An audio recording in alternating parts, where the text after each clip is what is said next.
Demand చేస్తున్నాం. కేవలం ధర్మేంద్ర ప్రధానే కాదు, ఈ దేశానికి ప్రధానమంత్రి బాధ్యత వహించాల్సింది నరేంద్ర మోడీ బాధ్యత వహించాలి. కాబట్టి మేము నరేంద్ర మోడీ రాజీనామా చేయాలి, ఈ దేశ పౌర సమాజానికి మరి బహిరంగ క్షమాపణ చెప్పాలి. ఈ దేశం ఈ ఆర్ఎస్ఎస్ బీజేపీ పాలన వచ్చిన తర్వాత 50 ఏళ్ల వెనక్కి వెళ్ళింది. ఈ దేశ అభివృద్ధి మరి స్థూల జాతీయోత్పత్తి అభివృద్ధి కూడా వెనక్కి వెళ్ళి ఈ దేశం అన్ని రంగాల్లో సంక్షోభం అయిపోయి పూర్తి స్థాయిలో విఫలం చెందింది. కాబట్టి ఇంత దుర్మార్గమైన మరి రాజ్యాంగాన్ని వీళ్ళు కూలీలు చేస్తున్నారు, రాజ్యాంగ సంక్షేమ హక్కుల్ని కాలు రాస్తున్నారు. మరి అన్ని స్థాయిలో కూడా వీళ్ళన్ని రాజ్యాంగబద్ధమైన సంస్థలన్నీ వీళ్ళ చేతుల్లో గుప్పులో పెట్టుకున్నారు. Supreme court, reserve bank of India, election commission of India, అన్ని కేంద్ర స్థాయిలో ఉన్న అన్ని ప్రభుత్వ సంస్థలు, రాజ్యాంగ సంస్థల్ని వీళ్ళ చేతిలో పెట్టుకొని భారతదేశంలో మరి ఒక ఫాసిస్ట్ రాజ్యాన్ని తీసుకురావడానికి ఈ ఎన్డీఏ ప్రభుత్వం చేస్తున్న పరిస్థితి జరుగుతుంది. ముఖ్యంగా ఇటీవల ఎన్నికల కమిషన్ వాళ్ళు ఒక ప్రోగ్రామ్ తీసుకొచ్చారు, sir programme, special intensive of the revision అట. అసలు ఓటర్ని రివిజన్ చేసే హక్కు ఎలక్షన్ కమిషన్ ఆఫ్ ఇండియాకి లేదండి.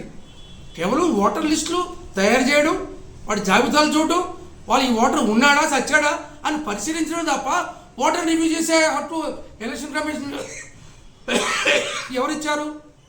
అంటే రాజ్యాంగబద్ధంగా లేని అధికారాలను తీసుకొచ్చి ఈరోజు సర్ పేరుతో ఈ దేశంలో ఉన్న ఆదివాసీ ప్రజల్ని, దళితుల్ని, మరి క్రైస్తవుల్ని, ముస్లిమ్స్ని విదేశీయులుగా చిత్రీకరించి నిజమైన ఈ దేశ మూలవాసుల్ని విదేశాలు చిత్రించి వాళ్ళ ఓటు హక్కుల్ని తీసేసి శాశ్వతంగా ఈ దేశ పౌరసత్వం లేకుండా దుర్మార్గమైన కుట్రలు చేస్తున్నారు. ఇటీవల మన అమెరికా ట్రంప్ నాయకత్వంలో కూడా అసలు భారతదేశానికి ఈ దేశ పౌరపత్రం ఏంటంటే పాస్పోర్ట్ కాదు, పాస్పోర్ట్ ఈ దేశానికి పౌరసత్వం కాదని చెప్పారు. మరి ఆధార్ కార్డు కాదు, ఓటర్ కార్డు కాదు, పాస్పోర్ట్ కాదు, రేషన్ కార్డు కాదు, మరి బ్యాంకు స్టేట్మెంట్లు కాదు, ఏమీ కాదు. మరి ఏది భారత ప్రభుత్వం ఈ భారత పౌరుడిగా వాళ్ళు ఏం చూపిస్తున్నారండి? అంటే భారతదేశ పౌరుడి సమాజానికి ఈ దేశ ఐడెంటిటీ, పౌరసత్వం ఏ పత్రం జారీ చేశారు? కనీసం సిగ్గు లేకుండా అసలు ఈ భారత పౌరులకి ఏ పత్రం కూడా ఇవ్వాలో కూడా తెలియలేని మూర్ఖత్వంలో భారత ప్రభుత్వం పనిచేస్తుంది. అసలు కనీసం కేంద్ర మంత్రిమండలిలో మీరు భారతదేశం పరువు పోతుంది ప్రపంచవ్యాప్తంగా. ఈ మధ్యలో మోడీ 100 దేశాలు తిరిగాడు, అందరూ చీమంటున్నారు, మాట్లాడు రాదు ఈ దేశం. అసలు కనీసం భారతదేశం నుంచి మీడియా సమావేశాలు పెడితే దాని సమాధానం చెప్పడు, పారుస్తాడైనా. అసలు ప్రజాస్వామ్యానికి ప్రధానమైన మూల దేశమైన భారత పరువు ప్రపంచ దేశాల ముందు పరువు పోతుంది. దీనికి కారణం ఈ ఎన్డీఏ బీజేపీ ఈ నాయకత్వంలో ఉన్న మంత్రి మండలి ఈ దేశాన్ని అన్ని రకాలుగా వాళ్ళు పట్టు పెట్టించారు, అన్ని రంగాల్లో విఫలం చెందారు.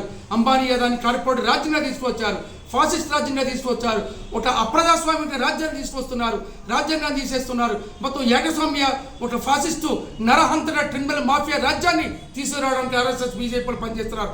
ఇట్లాంటి దుర్మార్గమైన రాజ్యం తీసుకురావడం ప్రయత్నం చేస్తున్న నరేంద్ర మోడీ రాజీనామా చేయాల్సిందే. కనీసం ఈయన ఏం చదువుకున్నారో చెప్పుకోలేని దౌర్భాగ్య స్థితిలో ఈ దేశ ప్రధానమంత్రి పనిచేస్తాడంటే ఎంత సిగ్గుచేటండి. ప్రపంచంలో భారత్ పరువు పోతుంది.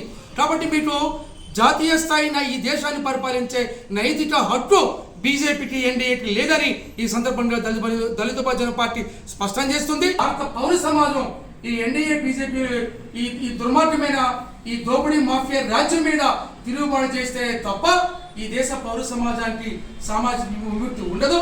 ఒకవేళ పోరాటం చేయకపోతే బానిస సమాజమే రాబోయే ప్రమాదం ఉందని ఈ సందర్భంగా తెలియజేస్తున్నాం.